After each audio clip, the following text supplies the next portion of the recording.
Hello and welcome to New Central Television. I am Lekon Onobanjo. Here are some stories making rounds beyond the continent. We begin the news in Middle East. Speaking ahead of the cabinet meeting, Prime Minister Benjamin Netanyahu declared that Israel has won a great victory in the recent war with Iran. He emphasized that this victory has removed the two immediate existential threats, securing the future and safety of Israel. His statement comes just one day after a ceasefire was announced, bringing an end to 12 days of intense conflict between Israel and Iran. As the region begins to calm, leaders and citizens alike are reflecting on the impact of the war and what lies ahead for peace and stability.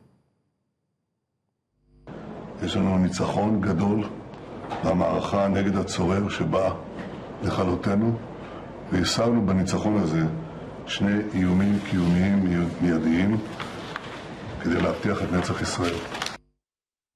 Meanwhile, at today's NATO summit, President Donald Trump declared that recent U.S. military strikes have set back Iran's nuclear program by decades. However, a leaked intelligence report casts doubt, suggesting the impact may be far less significant.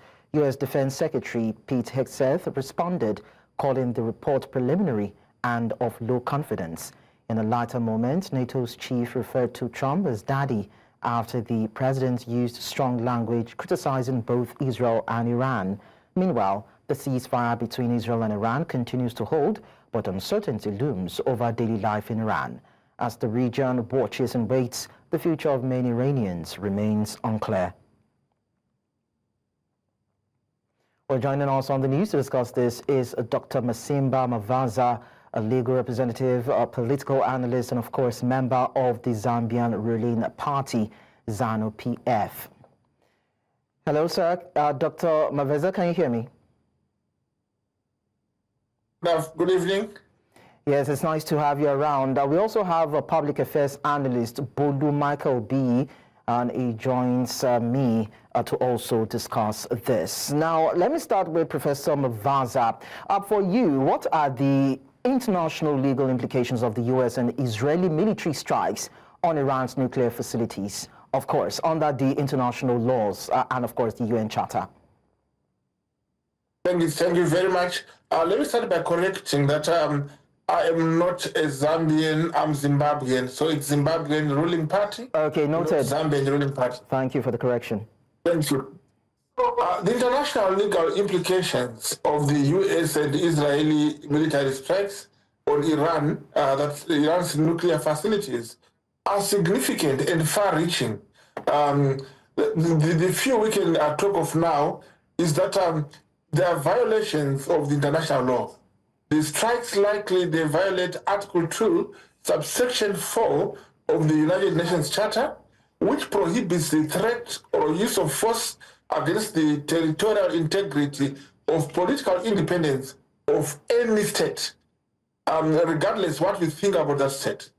The International Commission of Jurists, they've condemned the strikes as a grave violation of UN Charter and international law, emphasizing that nothing under international law or justifies these armed attacks, which are deliberate and which was actually targeting protected civilians. And by so doing, it is actually a breach on international law and a breach on everything else. And again, it is it breaches the principles of self-defense. The concept of self-defense under international law is enshrined in Article 51, yes, it's Article 51 of the UN Charter, allows states to defend themselves if an armed attack occurs. However, the legitimacy of preemptive strikes, like those conducted by Israel and the U.S., is disputed, particularly when assessing the imminence of the threat. Okay. The threat from Iran was not imminent, and therefore it is not a defense by America to say Israel is defending itself, which is very unfortunate.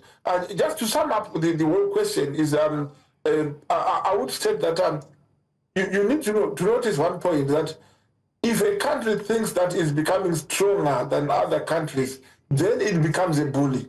In this case, the bully is not Iran, is what America has said. Okay. The bully is America itself. All right. Now, while we continue to debate, thank you so much, Professor Mavaza. I will come back to you in a bit. While we continue to debate this, let me also talk to Michael Biyi and get his opinion around the president's statement, that is President Donald Trump, claiming that U.S. strikes have stopped Iran's nuclear program for many years, talking about the impact, but then records or reports says otherwise in terms of impact. Well, President Trump believes that the strike has, made a difference. It is setting it back, setting the Iran nuclear program back by many years. And the Defence Secretary is saying something else. The leaked intelligence says that it's just a fraction of what Iran is building, and I want to believe that the whatever knowledge that the president has is from the intelligence sources, from the intelligence officials. So it's somebody between the two definitely is telling a lie, either the president or the defense secretary, and it could also be a political tactic, to kind of shape what they want the world to know or believe, because having contradictory information out there seems to be characteristic of the Trump administration. But also the truth is somewhere in between. The defense secretary has said that it's just a preliminary report, which means that whatever is out there is not confirmed yet. It's inconclusive, I think it's too early to say categorically whether the damage that was done was, we set Iran back in years or in months. But, it could be that the United States wants to kind of paint themselves in a kind of good way by downplaying the impact of what they did to Iran. That is, okay, fine, we struck them, but come on, it's not bad. Or they kind of want to make Iran look bad as well by saying, despite the impact of the things of how the strike that we impacted on them, they still have much more going on that we don't know about. So it's either USA is trying to make themselves look good or to make Iran look bad. Interesting. Now, Dr. Mavaza, earlier on you said that Israel in this case is a big bully. Okay, so I understand that Dr. Mavaza is yet to have his visuals on, but then we're working on it. So I'll stay with you, Michael Biyi. Now, earlier on, Dr. Mavaza said that Israel in this case is the big bully. So, I mean, looking at all the parameters on the ground, can Israel use international legal forums like the International Criminal Court of Justice or the UN Security Council to challenge or maybe have them respond to these offensive attacks from Israel, from the US? Well, the reason why, Israel is such a small country compared to Iran, and Iran, they have a lot of much more resources to be able to, develop a nuclear program or create bombs. They are rich in uranium, which is a critical part when developing these nuclear weapons. So Iran has much more resources than Israel to be able to, meet serious strikes and cause a lot of damage. However, even Israel is being considered, a bully because of the backing of the United States, which is much more a bigger power than even both of them put together. So, and the fact that Israel was the first to attack Iran, so that's why it's being considered a bully. I don't think Israel has a good reputation in terms of in the international organizations right now. Whether it's ICJ or any other legal jurisdiction abroad. But I think it's been shielded by the United States. So I think take the USA away from Israel, and Israel might find it difficult standing on its own. But then, is it okay, in your own opinion, in your own view, that Iran has been forced to the table to halt its nuclear program when we still have other countries that are still building their nuclear arsenal covertly?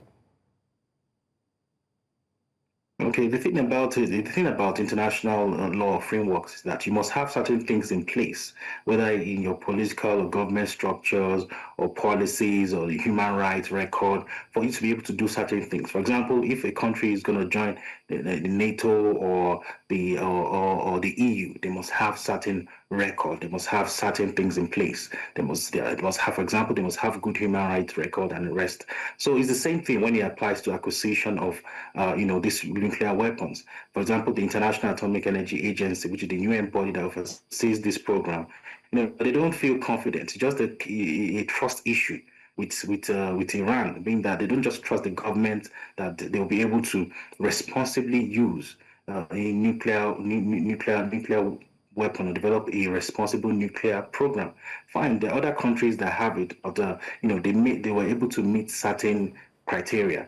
Iran also is a signatory to the Non-Proliferation Treaty. However, there have been record of violations and they not been allowing for inspection, which gives concerns as to what exactly are they doing in the country, why are they not allowing inspection. So those things brings about, trust issues. That fine, countries are allowed to have a nuclear program for civilian purpose, for positive purpose. However, they must meet certain criteria and must be transparent as much as possible. And I think that's where Iran is failing and it's bringing some trust issues. All right, so let me quickly talk to Dr. Mavaza now that we understand he has joined us fully with his visuals. Now, how might the peace talks between Iran and Israel pan out now that we are seeing, these kind of conversations and we understand the impact that these back and forth has had in the Middle East? It's quite a very interesting scenario.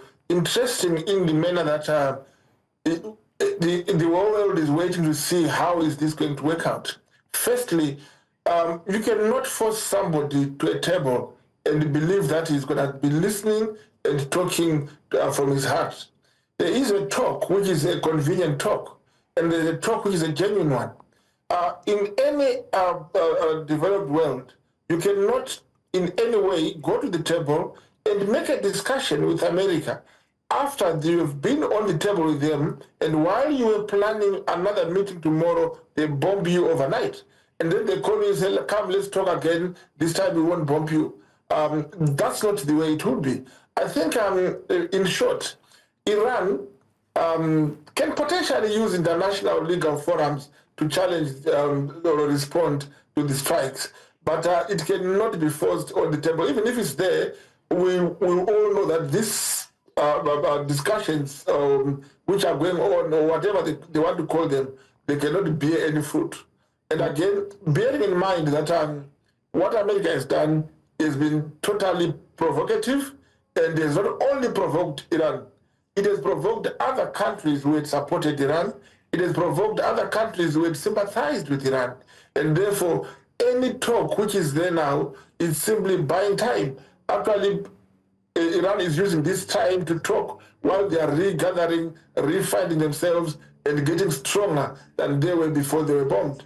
And again, no a sane person would actually believe that you can have a very fruitful discussion with America when they talk to you during the day and bomb you during the night. So I can, to answer this question in short, that it's very difficult whatsoever for these talks to bear any fruits. But I just wanted to say what I missed when the picture ran away is that the point that the other way Iran can deal with to solve these issues would be simply to go to the International Court of Justice. But going to the International Court of Justice does not bring anything much, because those who control this court are the Americans. And therefore going there is normally stroking a black mamba. We are in a 50-50 catch-up position, where doing something is doing nothing, and doing nothing is doing something. Yeah, so that brings me to Bolu now in terms of what needs to be done and what is being done. I mean, Trump says that he plans to talk with Iran, but doubts a nuclear deal is needed. So now he also said that he doesn't want a regime change. So when you listen to Trump, his words and his actions, what do you think the changes will be? Or what are the chances that there will eventually be peace between Israel and, of course, Iran? Well, it's quite understandable that Trump does not want a regime change because the supreme leader seems to kind of be in his claws some way. His old man is on his way out. They usually don't want to take people like that away. I think they kind of taking him out may actually like trigger other countries or may get other countries upset and want to fight the US. It's going to cause like regional conflict. But there's a possibility that Israel and Iran, are gonna, sue for peace. As we're seeing right now, they're respecting the ceasefire. Those are signs that both countries, can actually sit at the table and have, a meaningful conversation and obey international law and actually be peaceful. Like as we're seeing, in the news right now, that this normalcy is being restored in Iran right now, which means that it's a sign. It's a sign that as peace can be restored as quickly as war can destroy as well. And businesses are opening, shops are opening, people are moving around. However, it doesn't come without stress. So it's quite understandable why they would not want to take out the regime, because that might escalate issues within the region. At the same time, we've seen from what we're experiencing right now that it is possible for Iran and Israel to be at peace. All right, so finally, Dr. Mavaza, while uncertainty still looms, what do you think the best way to end this tension could be or should be? The best way to end the tension is to have America step away and don't interfere, and to have America respect the International Court of Justice, the United Nations itself. Because the moment we have one country which thinks that it is the judge, it is the jury, it is the punisher, there will be nothing we are doing. So the only way we can actually have the situation back to normal is to have America respect the same laws it wants Iran to respect. And you must bear in mind that the end game, what America and Israel are looking at, it's nothing else but submission from Iran. So you cannot go to a table expecting submission and then think that you've sorted things. Because those who are oppressed, they come back more stronger than when they started. So at this point in time, we are in a dilemma. The world is in a dilemma. We are in a total quagmire where anything can happen. These talks which are going on now, they are just a truce. It's just a calm before a storm, because there will be a storm very soon, and it will be all visited on the doorstep of America. Wow. All right. Thank you so much, Dr. Masimba Mavaza, and of course, Bolu Michael Biyi, for sharing your thoughts with us on the news. Thank you for having me. Yep. So away from that, during his weekly audience at the Vatican, Pope Leo XIV condemned the weekend suicide bombing at a Greek Orthodox church in Damascus, calling it a cowardly terrorist attack.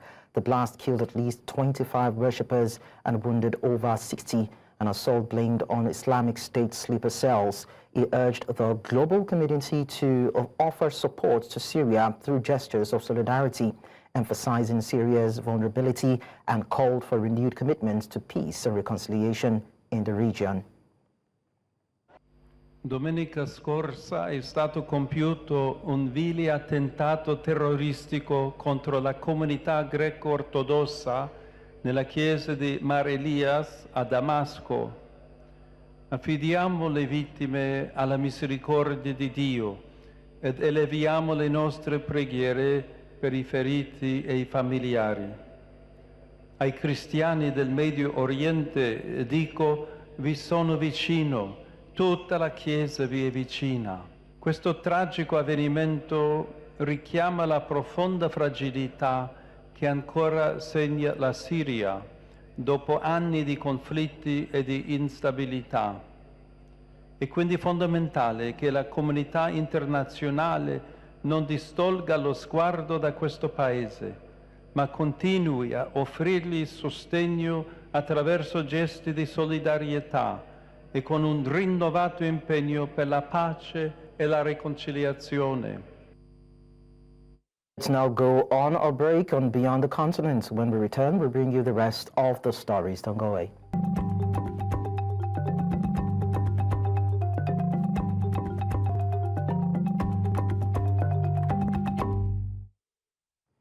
Many thanks for being there. We tell you that at the NATO summit in The Hague, UK Prime Minister Keir Starmer reaffirmed the alliance's commitments to increasing defense and security spending to 5% of gross domestic product by the year 2035.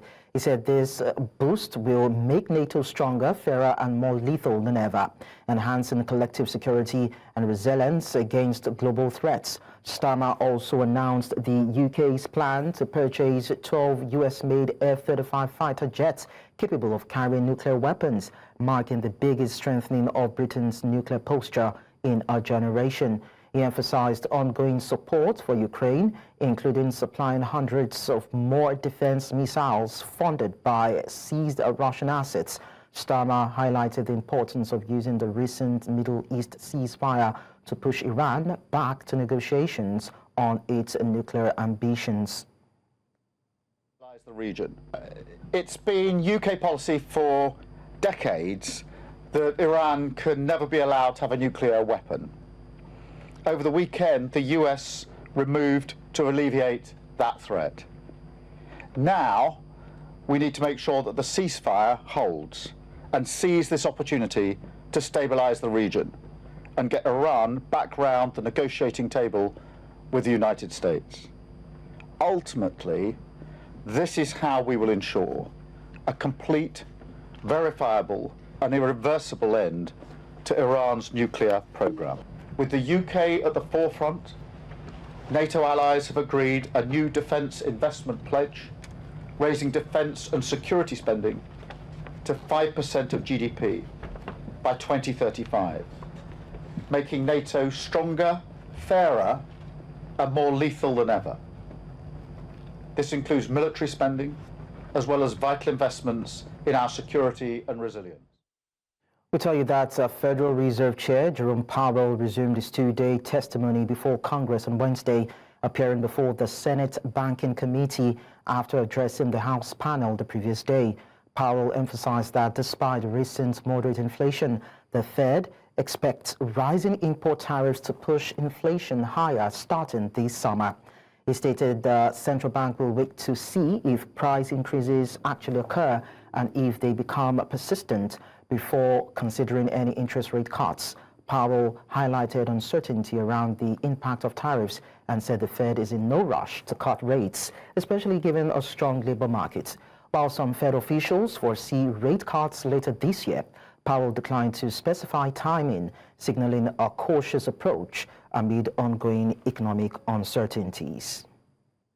And that's all on Beyond the Continent. Do remember that you can send your eyewitness report to the WhatsApp number on the screen and follow us on social media. We are at News Central TV. Watch us live on DSTV channel 422, GoTV channel 23, Star Times channel 274, Avo TV and YouTube. Many thanks for watching. I am Lekon Onobanjo.